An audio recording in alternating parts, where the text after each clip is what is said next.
that a lot of people struggle with mindfulness, and mindfulness doesn't exactly come easy to me, but the place where I really recognize it, I practiced it, I think, long enough, so maybe it comes easier to me than for some. But with dream analysis, sometimes I'm looking at a dream and there's a thing and you just can't go past it, and you can almost see it, and your mind won't let you. Your unconscious mind won't let you see the thing that's in your dream because you're not ready to see it, right? And so that, and then later maybe you come back and you're like, you know what, I bet I know what that was now that I learned a few more things about myself. Right. Yeah. It's interesting, mindfulness. Maybe we can go into that, because I was listening to your conversation with Josh on In Search of Wisdom. And I almost thought about it practically, because one of the things, so I work on boats. I manage the loading of boats, and there's a lot of different contractors you have to manage. Yeah. And the worst thing you can do, I think, when you're in that situation is get bogged down into the details of things. So what you got to do is you kind of got to go in, you have to plan so that there's a plan and everyone knows what they have to do. But then you have to sort of just show up.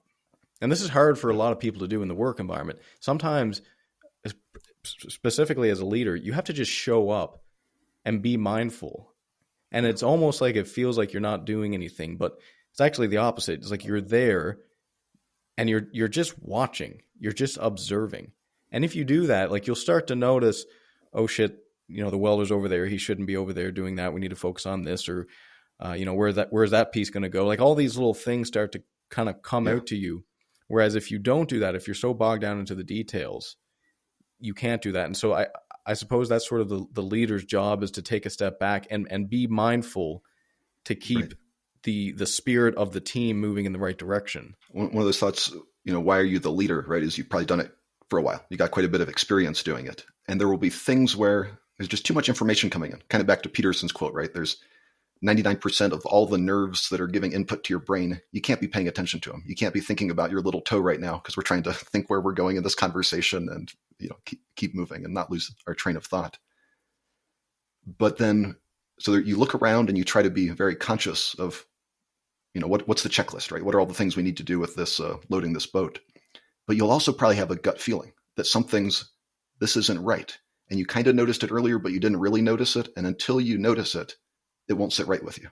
And then that's what brings your attention back to it. So that part that you have to listen to, whether you call it feeling or intuition, something in there. Yeah. Yeah, I guess it does come with experience. It's interesting. As soon as you mentioned the little toe thing, I was like, what's my little toe doing down there? What's going on? Yeah, that's interesting. But yeah, I think it certainly is the case that you do get this intuition, and then sometimes you run from that because you don't know what it is. Yeah. Like, it's almost like sometimes you put it in a box because you can't fully identify it. Or sometimes it's something that you put in a box and you don't want to open it because you suspect what the consequences are going to be if it is what you expect it to be, something you screwed up or something like that, right?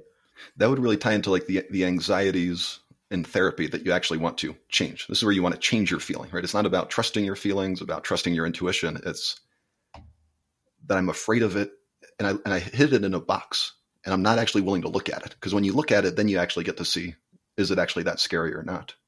But this irrational fear is the fear to even go look at it, fear to deal with.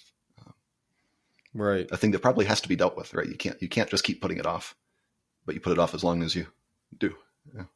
But it's interesting because in a sense, what you're doing is you're purposefully putting a cloud over truth because you're afraid of what it is. Yeah. It's like you're purposefully keeping things in the fog. Yeah. Because you have a suspicion of what it is, and that's going to not be something you're going to want to deal with. Right. Purposely or unconsciously, right? And that goes back, I think, to the defense mechanisms, right? If that truth is something like some people just don't want to look at the nature of life and reality and death, right? That we're going to die. I want to not look at that. I got too much I'm dealing with today. I can't deal with that on top of it. Yet if you never deal with it, like how much of your life do you miss out on?